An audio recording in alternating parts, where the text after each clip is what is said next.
In this video, what I want to talk about is bringing our exploded view into our sheet using a model view. Then I want to put some balloons on that and create a quick parts list. So the first thing to get this started, I have my sheet loaded. I'm going to double click model view. The part I'm looking for is assembly number 2, so I'm going to double click that one. And here's my model view options. Again, I want to use the current model view over here on the left. And before I click this in, let's go back and look at our current model view. So there's our model, and whatever way I turn this, that is what I'm going to see on my sheet. So I'm going to get this exactly the way I want it. Go back to my sheet and click it in place.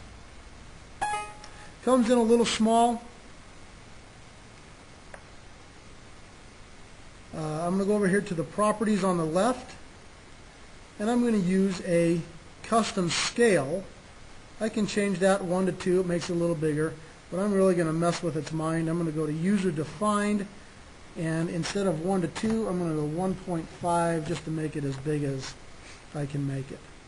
I will also just move this a little bit. Let's go back, and I want to change how it looks. So I'm going to shade that, and then I'm going to grab it and just move it as high up into this corner as I can get it. All right, now let's add some balloons to this.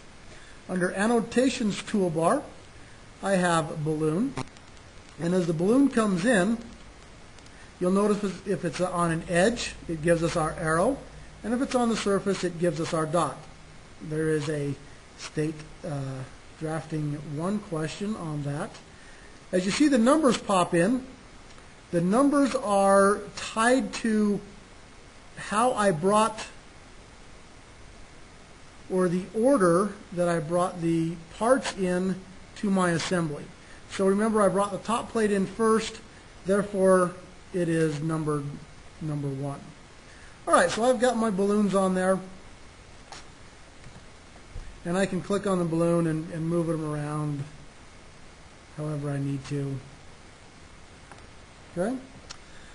Now I want to put in a quick parts list down here. That is also under the Annotations toolbar, but it's not where I can see it. It's under the 2 double arrows.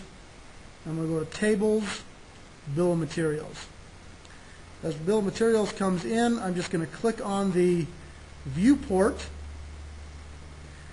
Now it knows what I'm looking for, this stuff inside of here. I'm just going to hit the check mark, and there it is, and I'm just going to bring it down here in this bottom corner. And it has the item numbers. It has my part numbers, which is basically my files, and it has a quantity. I have a description here, but I don't want that description, so I'm going to click on this, and I'm going to go to Bill of Material Contents.